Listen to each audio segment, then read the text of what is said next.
Evdən bərəkət çəkilib, davadalaş çoxalıb, qulağıma səslər gəlir. Bu evimizi necə qoruyaq? Bir televiziyaların birində ekspert kimi çıxmışdım. Dedilər bir nəfər gətirəcəklər. Özləri qeyb çəkiblər kamerayla. Ailə axşam oldu, ailə dağılır. Yatmağa qoymurlar. Silirlər, səhər divarı yazırlar qırmızı ətlərlə. Bir dünən bunu silmişik, tezdən yazırlar. Və sonra kamera qoymuşlar.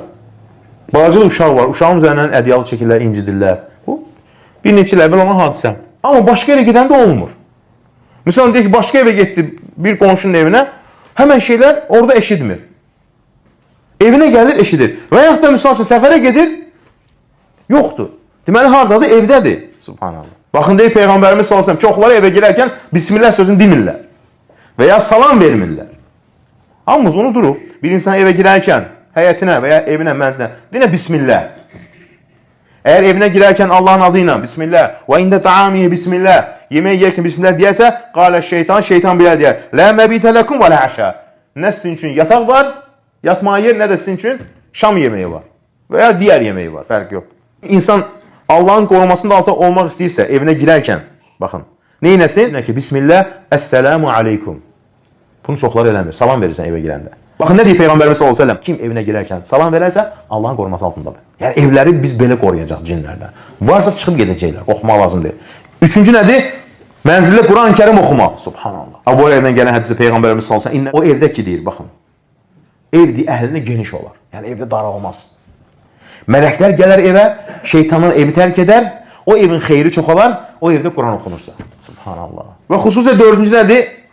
Məskunlaşan evləri təmizləmək üçün Qiraat-ı Suratul Baqara, Bəqərə surəsini oxumaq. Oxuya bilmirsən, indi maşallah YouTube'da belə gözəl qarilər var. Qoy oxusun da evdə. Amma birinci özünü oxusan ən gözəli.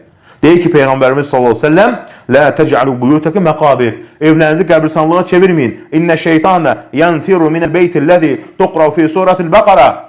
O evdə ki, Əl-Bəqərə surəsi oxunur, tənfuru. Şeytan evdən qaçar deyir Peyğəmbərimiz sallallahu əleyhi və səlləm. Yəni o evdən nifrət edər. Subhanallah. Beşinci, evlərin təmizlənməsindən söhbət gedir ha. Məskunlaşan cinləri qovmasından söhbət gedir. Təsmiyə ində qalqı bəbül mənzil. Evin qapını axşam bağlayan deyir ki, Bismillah. Yəni, evin qapısını açıq qoyma.